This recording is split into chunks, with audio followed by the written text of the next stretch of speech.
약속의 땅을 향하여 40일간 우리가 한 걸음 한 걸음 순종하면서 나아가는 그런 믿음의 도전을 하고 있습니다.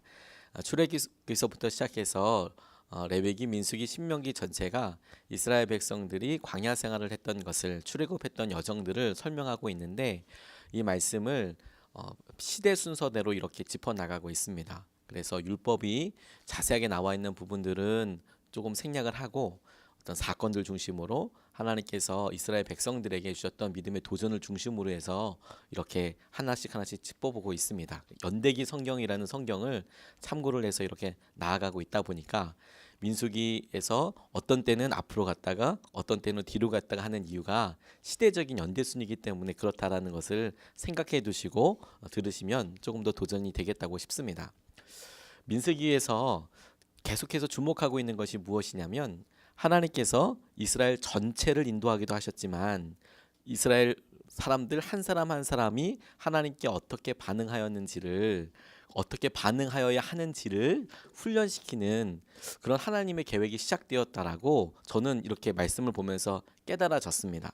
성막이 그렇지요. 성막이 하나님께서 이스라엘 전체를 인도하기도 하시지만 그 가운데 하나님께서 죄와 화목에 대해서 기도하는 이스라엘 한 사람들을 만나시겠다. 율법이 그렇습니다. 이스라엘 전체에게 주시는 약속이기도 하지만 그 율법을 지키는 한 사람 한 사람이 하나님께서 하신 약속을 믿고 하나님께서 함께하고 계신다라는 것을 스스로 확인할 수 있는 그런 통로가 되는 거거든요. 그러니까 하나님께서 집단으로 말씀하시는 것 같지만 그 내용을 한 번만 더 보면 60만 명이라는 숫자보다도 그 60만 명이 이룰 때까지 한 사람 한 사람의 고백이 어떠했느냐, 이것에 대해서 조금 더 생각을 해보면 큰 은혜가 되고 민수기가 조금 더 새롭게 다가오는 것을 경험할 수 있습니다. 오늘 본문 말씀도 그와 같이 한번 살펴보게 되었습니다. 이스라엘 백성들이 출애굽하자마자 하나님께서 불기둥과 구름기둥으로 이스라엘 백성들을 인도하고 계십니다. 그런데 오늘 이 본문이 있는 시점이 이스라엘 백성들이 출애굽하고 약 1년 하고 한 달이 지난 시점 즈음인데 그렇게 쭉 쉐키나라는 구름기둥, 불기둥으로 인도하여 오셨지만 이스라엘 백성들이 여전히 그들의 삶에 중요한 문제가 있을 때마다 모세에게 와서 물어봤습니다. 어떻게 해야 할까요? 그러니까 구름기둥이나 불기둥이 인도하고 있었지만 중요한 것들은 여전히 모세를 통하여서 결정하고 그렇게 나아가고 있었거든요. 그런데 오늘 하나님께서 이 구름이라는 것 그리고 성막이라는 것을 통해서 이제는 모든 사람들이 자기가 고개를 돌리면 하나님의 뜻이 어떠한지, 오늘 이동해야 하는지 이동하지 않아야 하는지를 모세 없이도 알 수 있는 기준을 주신 것이지요. 하나님께서 이스라엘 백성들을 광야에서 인도하셨던 은혜의 도구가 무엇이었냐면 구름이었습니다. 그러니까 하늘에 떠 있는 그 구름을 이스라엘 백성 모두가 다 볼 수 있는 것이죠. 모세만 볼 수 있는 것이 아니라 모세가 보는 구름을 그 옆에 있는 갑돌이도 볼 수 있는 거고 그 옆에 있는 을순이도 볼 수 있게 되는 상황이 되는 것이죠. 하나님께서 그와 같이 이스라엘 백성들을 인도하시는 것을 통해서 오늘날 우리를 인도하시는 하나님의 은혜와 방법에 대해서 우리가 같이 살펴보고 싶습니다. 첫 번째로 본문 가운데 주목하게 된 것이 무엇이냐면 성막이 기준이었다라는 것입니다. 오늘 본문 말씀 15절 16절 말씀에 보면 이렇게 나와 있습니다. 성막을 세운 날에 구름이 성막 곧 증거의 성막을 덮었고 저녁이 되면 성막 위에 불 모양 같은 것이 나타나서 아침까지 이르렀으되 항상 그러하여 낮에는 구름이 그것을 덮었고 밤에는 불 모양이 있었는데 라고 설명하고 계십니다. 구름이 불 모양이 나타나서 이스라엘 백성들을 인도하셨는데 그것이 무엇이냐면 성막 위에 머물렀다라는 것이죠. 그럼 여러분 우리가 상상해 볼 수 있지 않겠습니까? 성막을 1년이 지난 해에 주셨는데 그 전 1년 동안에는 구름이 인도하긴 인도했지만 그것이 어디가 기준인지가 모호했을 거라는 것입니다. 그런데 분명한 성막을 이제 세우고 그 성막이 이스라엘 자손들이 거하고 있는 곳 한가운데 있게 되는 것이거든요. 그러니까 그 위치는 이스라엘 자손들이 다 아는 것이죠. 그리고 그곳을 쳐다보기만 하면 그 위에 있는 하나님의 영광인 구름을 볼 수 있게 되었다는 것입니다. 자기가 원하기만 하면 눈을 돌려서 하나님의 임재와 역사하심을 볼 수 있게 되는 것이죠. 하나님이 그 기준을 성막에 두었다는 것입니다. 그런데 여러분 성막이 어떤 곳입니까? 여러 설명을 할 수 있겠지만 크게 깨달아지는 것 두 가지가 제 마음속에 붙잡아졌습니다. 하나는 뭐냐면 하나님의 임재를 경험할 수 있는 곳, 하나님을 만나는 곳입니다. 그래서 그들이 소를 가지고 오고 양을 가지고 오고 자기의 죄에 있어서 혹은 자기의 연약함에 있어서 하나님 앞에 나아가면 그 죄가 용서되는 곳이고 하나님께서 실제로 그들을 만나주시고 용서하여 주시는 곳이 성막이었습니다. 하나님을 만나는 곳, 하나님의 임재를 경험하는 곳. 두 번째는 뭐냐면 하나님께서 말씀하신 것이 세세한 모든 것까지 이루어지는 곳입니다. 제사장은 어떤 옷을 입어야 하고 제사장이 들어갈 때는 어떻게 들어가야 하며 그가 뭐 재물을 잡아서 이동할 때는 어떻게 이동해야 되고, 그러니까 이 성막에서 있는 모든 사소한 일들 것까지 전부 다 하나님의 말씀대로만 다스려지는 곳이 성막이라는 것이죠. 하다못해 그렇게 하나님 앞에 드리는 재물에 배설물까지 어떻게 처리해야 한다, 어떻게 나머지 것들은 다 처리해야 된다까지도 다 쓰여 있는 곳이거든요. 그러니까 성막이라는 곳은 다른 어떤 일들이 있지 않고 거기 일어나는 모든 일들은 하나님께서 다 적어 놓으신 대로 이루어지는 곳. 제게 이렇게 깨달아지더라고요. 하나님의 말씀이 처음부터 모든 것 끝까지 다 적용되어서 다스려지는 곳. 이렇게 제게 깨달아졌습니다. 그런데 여러분, 성막의 그 모습이 그대로 신약에 예수님께서 우리에게 약속하여 주신 대로 우리에게 실제가 되었습니다. 어떻게 실제가 되었냐면 예수님께서 곧 보내실 성령님에 대해서, 보혜사 성령님에 대해서 우리에게 이야기하시죠. 그래서 우리 안이 거룩한 성령님이 거하시는 성전이 되었습니다.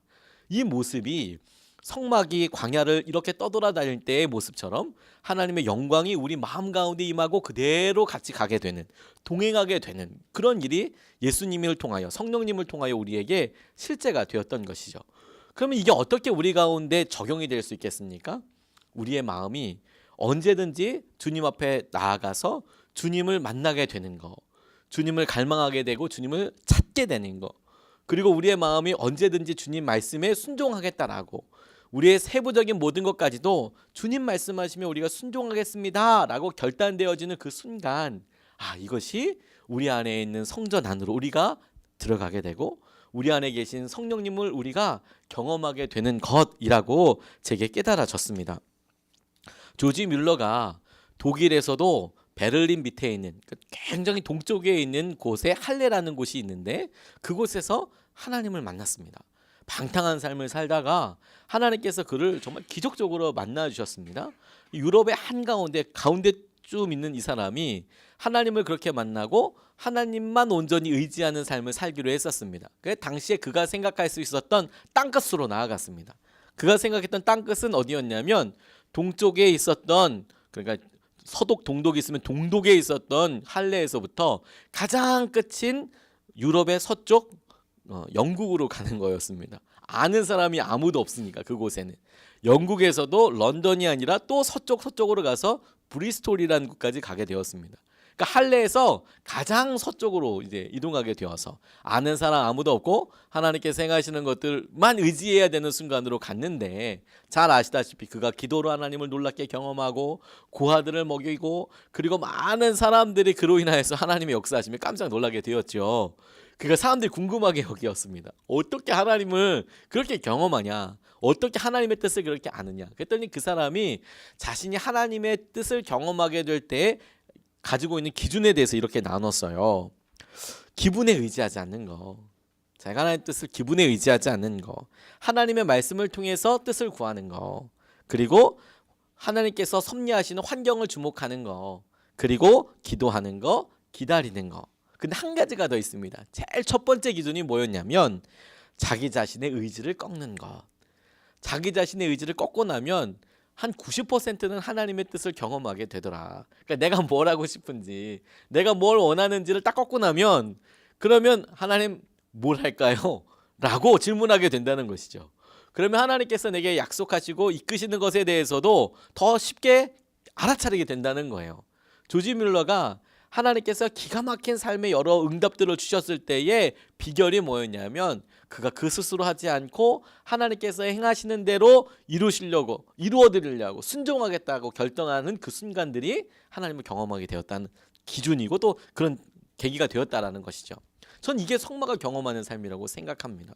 하나님께서 우리에게 도전하시는 거, 우리의 마음을 도전하시는 것이죠. 네 마음 상태가 지금 내가 거하고 있는 성막과 같으냐? 너의 마음속에 지금 하나님의 임재에 대한 갈망이 있고 하나님을 만나고 있느냐? 또한 너의 마음의 모든 것들이, 삶의 모든 영역들이 말씀으로 다스려지고 있느냐? 이것을 점검하라는 것이죠. 두 번째 주목하게 된 것이 무엇이냐면 구름을 따라 돌아다니는 거, 구름을 따라 움직이는 것이 그들에게 요구되었던 순종의 제목이자 시험 내용이었다라는 것입니다. 구름 따라다니는 거. 그 얘기가 17절서부터 23절까지 쭉 나와 있습니다. 구름이 성막에서 떠오르는 때에는 이스라엘 자손이 곧 행진하였고 구름이 머무는 곳에 이스라엘 자손이 진을 쳤다. 21절 말씀 22절로 바로 넘어가면 이틀이든지 한 달이든지 1년이든지 구름이 성막 위에 머물러 있을 동안에는 이스라엘 자손이 진영에 머물고 행진하지 아니하다가 떠오르면 행진하였다. 뭐 이런 얘기입니다. 구름이 뜨면 같이 짐 싸고 구름이 움직이면 그 모양대로 그대로 움직이게 되었다라는 것이죠. 재밌지 않습니까? 하나님께서 이스라엘을 인도하시는데 그 인도하시는 기준이 뭐였냐면 구름이었다라는 거예요. 저는 이 장면을 아무리 봐도 이게 뭐 개연성이 없는 거죠. 어떤 논리적으로 어떻게 이게 뭐 구름이 뭐 설명할 수가 없는. 근데 구름을 이용하시고 너 구름 따라 그렇게 가라라고 인도하시는 게 하나님께서 40년 동안이나 이스라엘 백성들을 훈련하시고 순종하게 하셨던 주요 내용이었다라는 것이 제게 마음에 너무 진하게 다가왔습니다. 여러분 이 장면 한번 생각해 보십시오. 하나님께서 이 구름을 통하여서 이스라엘 백성들에게 다루신 것들이 있습니다. 하나님은 우리가 어떻게 그 일을 이루는지에 대해서 속도에 별로 관심이 없으십니다. 근데 세상은 온통 속도에 대해서만 관심이 있거든요. 우리가 사람들을 평가할 때 이 속도의 논리대로 사람들을 평가합니다. 그게 무슨 이야기인가 하면 우리가 사람들을 만났을 때 은연중에 얼마나 연봉이 얼마나 되는지 월급이 얼마나 되는지 이런 거 물어보고 생각하지 않습니까? 그래서 어떤 사람은 아주 뭐 초봉이 너무 밖에서 뭐 1,000만 원, 1,500만 원 연봉이 그렇고 어떤 사람은 처음부터 대기업 들어가서 뭐 7천만 원, 6천만 원 이런 사람들이 연봉을 벌죠. 어떤 사람은 사업을 하고 이래서 뭐 1억이 넘고 뭐 몇 억이 되기도 하지요. 1년에 벌 수 있는 금액을 연봉이라 하지 않습니까? 그럼 자연적으로 우리는 머리를 어떻게 굴려요? 어떤 삶이 더 좋을 것이다라고 기대하죠.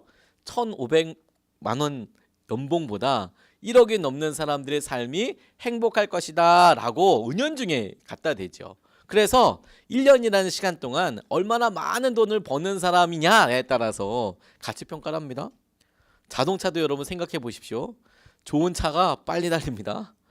짜장면 배달할 때 쓰는 오토바이가 택트라는 오토바이거든요. 제가 이거 신방할 때 한번 사용해 볼까 싶어서 알아봤어요. 이거 30만 원 하더라고요. 중고 가격으로. 요즘 같으면 추워서 도저히 탈 수 없겠죠.